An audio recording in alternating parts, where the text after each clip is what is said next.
Dans les tops, je mettrai Aboubacar Vincent parce que c'est le meilleur buteur et parce il joue très bien son rôle de capitaine. Il a porté les Lions indomptables. Et j'ajouterai les deux bisous, les deux qui découvrent la CAN, la Gambie et les Comores, qui ont réussi à se qualifier pour les huitièmes de finale au mérite. Le flop, je pense que c'est pas possible de laisser échapper l'Algérie, qui a complètement raté sa compétition et qui surtout a été de pire en pire. Le match contre la Côte d'Ivoire hier, qui devait être celui de la réaction, a été désastreux. C'est le match qu'ils ont le plus raté des trois.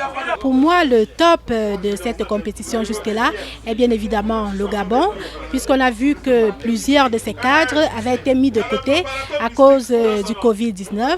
Je pense à Pierre-Emerick Aubameyang et à Lemina. Donc personne n'attendait cette équipe. Et on a vu le match qu'ils ont sorti contre le Ghana avec 2 buts partout à la fin. C'était vraiment phénoménal. On a vu un Ayou Pelé complètement dépassé. Donc bravo et chapeau bas à cette équipe du Gabon.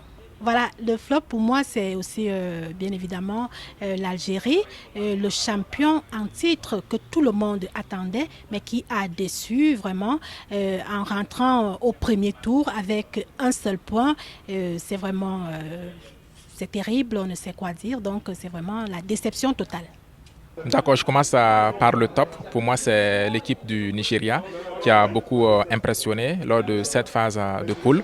On s'attendait à une équipe nigériane en tout cas très déterminée, mais le jeu produit sur le terrain montre déjà les intentions de cette équipe nigériane pour aller chercher ce trophée ici au Cameroun. Autre top 1 de cette compétition, c'est l'organisation camerounaise. On ne s'y attendait pas après toutes les polémiques qui ont entouré l'organisation de cette CAN 2021.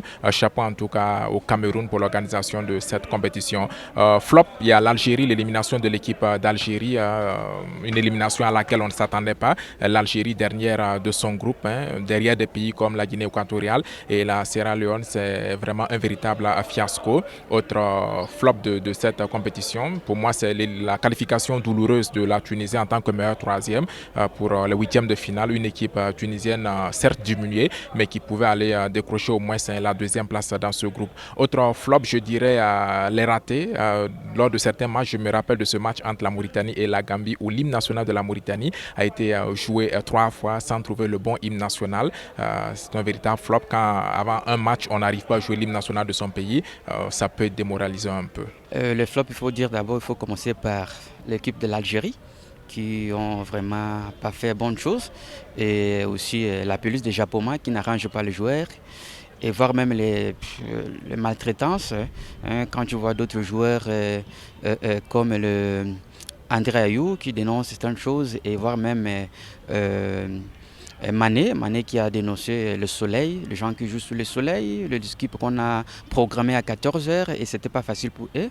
Et le top, je peux dire, voilà, les Comoriens qui ont fait un bon jeu. Et voilà, ils sont au 8e de finale. Ils vont jouer contre le Cameroun, le pays hôte. Voilà, c'est pour moi donc c'est le coup de gueule pour le Comorien.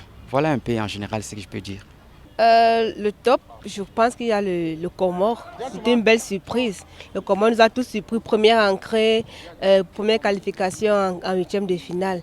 Et le flop, c'est le Sénégal. On ne s'attendait pas à un Sénégal aussi moyen, parce que le Sénégal c'est le vice-champion d'Afrique et puis son vice-champion d'affilée 2017-2019 est venu faire une performance morose au rendez-vous de la CAN 2021. C'était pas appétissant en fait.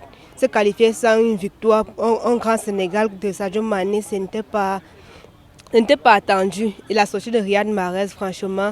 On a compris que les champions ne sont pas véritablement préparés, ils sont aussi sur leur piédestal.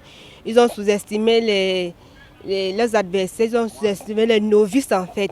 Or, les novices se sont bien préparés. C'est le constat qui se dégage de cette CAN 2021.